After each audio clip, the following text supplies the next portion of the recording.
अस्सलाम वालेकुम नाज़रीन। प्रोग्राम आज पाकिस्तान के साथ कुछ वज़ीर बन गए, कुछ मशीर बन गए, बाकी जो बचे वो सफ़ीर बन गए, मगर पाकिस्तानी अवाम फ़कीर बन गई। आज बात करेंगे कि जो साइफर का सबसे बड़ा मुजरम है वो आज़ाद घूम रहा है। साइफर का मुजरम आज़ाद घूम रहा है और उसके अकाउंट में अरबों रुपए है। जी हाँ, बात हो रही है कमर जावेद बाजवा की। इमरान खान के मुतल्लिक रोज़ाना कोई ना कोई आप खबर सुनते हैं, आज फ़लाँ अदालत में, फ़लाँ अदालत जेल में लगी हुई है, फ़लाँ मुकदमा। मगर जो अफसोसनाक चीज़ है, जो असल मुजरम है, जिन्होंने कई दफ़ा कहा कि साइफर है, कई दफ़ा कहा कि साइफर एक ड्रामा था, कई दफ़ा कहा कि साइफर है ही नहीं है, इस तरह की बातें करते रहे, वो आज आज़ाद है। कल एक प्रोग्राम था, वहाँ पे काफ़ी बड़ी बड़ी शख्सियत मुझे मिली और जब उनसे बातचीत हुई यहाँ लंदन में, तो उन्होंने यही कहा कि पाकिस्तान को गलत रास्ते पे डाल दिया गया है, बच्चों को तालीम नहीं दी जा रही, खुराक नहीं दी जा रही। और वहाँ पे सदीक अज़हर साहब भी मौजूद थे, फिर जहाँ साहबजादा जहांगीर खान साहब भी वहाँ मौजूद थे। तो उन्होंने यही बताया कि पाकिस्तान के हालात की वजह से हम खुद काफ़ी परेशानी में मुब्तला हैं, मगर ये हालात ठीक होने का नाम नहीं ले रहे। अब आपको थोड़ा सा याद करवा देते हैं कि पाकिस्तान की तारीख में कभी भी जो मुजरिम है उनको सज़ा नहीं मिली। कभी ऐसा नहीं हुआ कि जो लोग गवर्नमेंट चलाते हैं, जो लोग गवर्नमेंट गिराते हैं, उनको कोई पूछने वाला नहीं, कोई उनका हिसाब किताब करने वाला नहीं। आज आप देख लें पाकिस्तान की जो हालत बनी हुई है, उसकी जिम्मेदारी भी कोई लेने के लिए तैयार नहीं। आज एक लतीफ़ा मैं पढ़ रहा था कि जो मौजूदा गवर्नमेंट है, इसे चाहिए पिछली हुकूमत पे डाल दे मलबा सारा, पिछली हुकूमत को चाहिए पिछली पे, तो वो आखिर पे कायद आज़म पे आ जाएगा कि कायद आज़म ने ये नुकसान किया। लोग मजाक उड़ाते हैं। आज पाकिस्तान की जो हालत देख रहे हैं, हमारे पास मजाक के अलावा और कुछ भी नहीं है। ये अफसोसनाक खबरें रोज़ाना मिलती हैं कि किसी को उठाने गए तो वो नहीं मिला तो उसकी बहन को उठा लिया। आप अंदाज़ा लगाएं कि ख़वातीन को ढाल बनाई जाती है कि अगर हम किसी खतून को उठाएंगे तो वो खुद ब खुद आकर अपने आप को पेश कर देगा।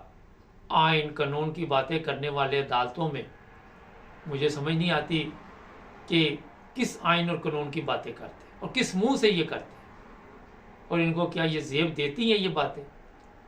अगर आपने एहतसाब करना तो सबसे पहले कमर जावेद बाजवा से आप एहतसाब करें।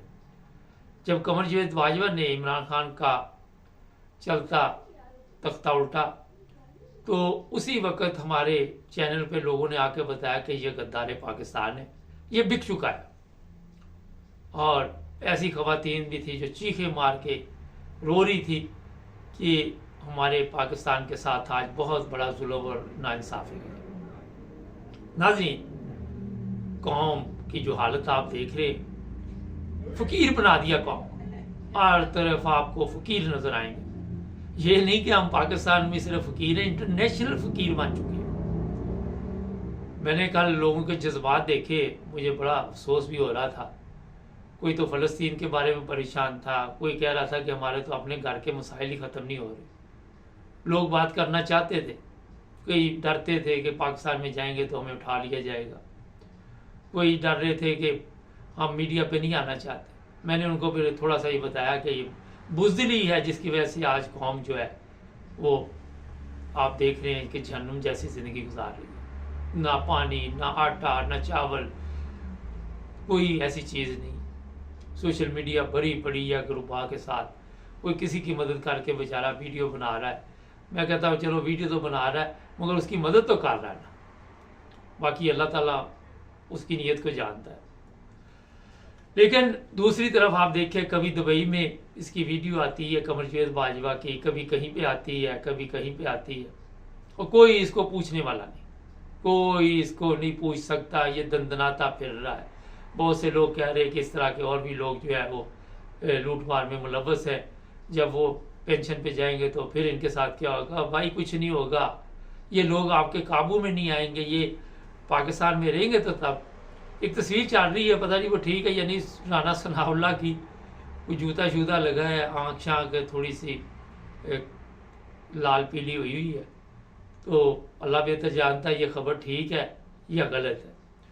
मगर मेरा ख्याल है कि अब इंतखाबात का ऐलान हो चुका है, इन्हें पब्लिक में निकलना चाहिए।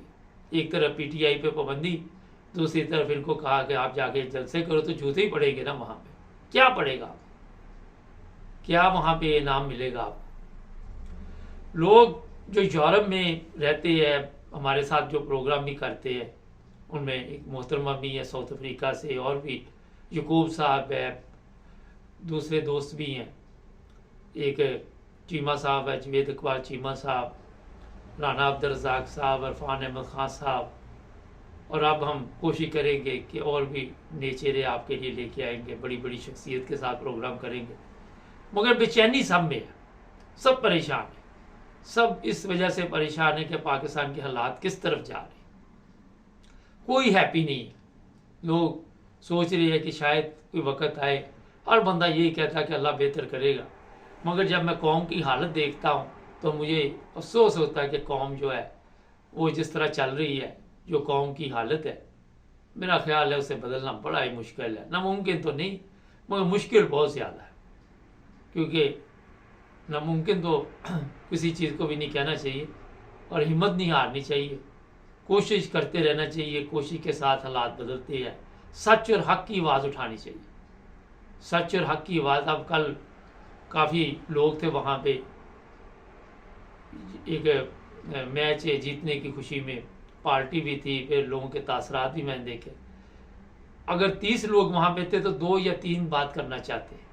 ये है सबसे बड़ा प्रॉब्लम पाकिस्तान, ये है सबसे बड़ी जो मुश्किल है पाकिस्तान की, कि लोगों को इतना डरा धमका दिया है, लोगों के दिलों में इतनी दहशत गर्दी पर डाल दी गई है कि वो बात भी नहीं कर सकते। नाज़रीन, जब तक हमारे अंदर से बुज़दिली ख़त्म नहीं होगी, उस वक़्त तक आप कभी भी अपने हकूक़ की जंग नहीं लड़ सकते, अपने हकूक़ के लिए खड़े नहीं हो सकते। आप देख लें, आपके हकूक़ जिस तरह मैंने शुरू में बताया, कोई सफ़ीर बन गए, कोई मशीर बन गए, कोई वज़ीर बन गए और अवाम फ़कीर बन गए, और कह रहे कि मुल्क ने तरक्की की है। मुल्क ने कहाँ तरक्की की है जी? इन्होंने तरक्की की है, इनके अकाउंटों में पैसे के IMF के, ये नहीं कि कमरजीत बाजवा, इन सब ने कहा कि चलो बंदर बांट करेंगे, जो जो जिसके हाथ आएगा वो पकड़े। और आपको इल्म है, ऐसे छापे भी पड़े जहाँ पे रकम बरामद हुई और बाद में वो खबरें गायब कर दी गई। बहावलपुर वो आपने देखा, वो लड़कियों के साथ जो जो होता रहा, वो वीडियो गायब हो गई, वो केस ही ख़त्म हो गया। साइफर केस, 9 मई केस, ये केस जो है ये हरे है, इनको रोज़ाना पानी दिया जाता है, रोज़ाना तरौंका लगाया जाता है, और रोज़ाना इसके ऊपर झूठ के लिए लोगों को तैयार करके भेजा जाता है, कभी किसी रूप में, कभी किसी रूप में। लेकिन जितने रूप आए हैं उनमें कोई इंसान वाला रूप मुझे नज़र नहीं आया, क्योंकि जब आप झूठ बोलते हैं, जब आप झूठी बातें करते हैं, तो वहाँ पे इंसानियत वैसे ही मर जाती है। अखलाकियात कौम की मार दी गई, लोगों के ज़मीर मार दिए गए, मुर्दा कर दिए गए ज़मीर। कल एक दोस्त थे, उनसे बातचीत हो रही थी, वहाँ मुलाकात हुई, कहने लगे ये बगैरत का लफ्ज़ काट दे। मैं कहाँ से काट दे, इमरान खान ने भी तो कहा था कि आप भी बगैरत है और जो आपके हैंडल हैं वो भी बगैरत है, और इसी चीज़ का गुस्सा था, इमरान खान को उन्होंने जेल में डाल दिया। नाज़रीन, आज पाकिस्तान जिस हालात से गुजर रहा है, ना किसी को कोई मंजिल का पता है, ना किसी को ये पता है कि हमारी कोई ख्वाहिश भी है, ना किसी बच्चे को पता है कि हमारी ज़िंदगी का मकसद क्या है, ना किसी बड़े को पता है, ना किसी औरत को पता है। बूढ़े बूढ़े और बंदे, औरतें जो है 80-80 साल के, वो भी मजदूरी कर रहे हैं, आखिरी दम तक अपने पाँव पे खड़ा रहना चाहते हैं। कोई झुक के चल रहा है, कोई चल ही नहीं रहा, मजबूर है, किसी का बाजू कटा हुआ है, किसी की टांग कटी हुई है, मगर वो कहते जी अगर हम कमाएंगे नहीं तो खाएंगे कहाँ से। ये चीज़ें देखकर हमारे हुक्मरान, हमारे ताकतवर लोग खुश होते हैं। हमारी अदलिया जिसका बेड़ा गर्क हुआ है, वो कभी इस तरफ तो जो नहीं देंगे, उनके अपने इतने मसाइल हैं, उनको इतना ही नहीं आज तक पता कि पार्लियामेंट के हकूक़ क्या है, अदालत के हकूक़ क्या है। ये चीज़ें थी आज शाम को आज मुबारक के साथ में, और कुछ भी लेके आएंगे, जुड़े रहे हमारे साथ।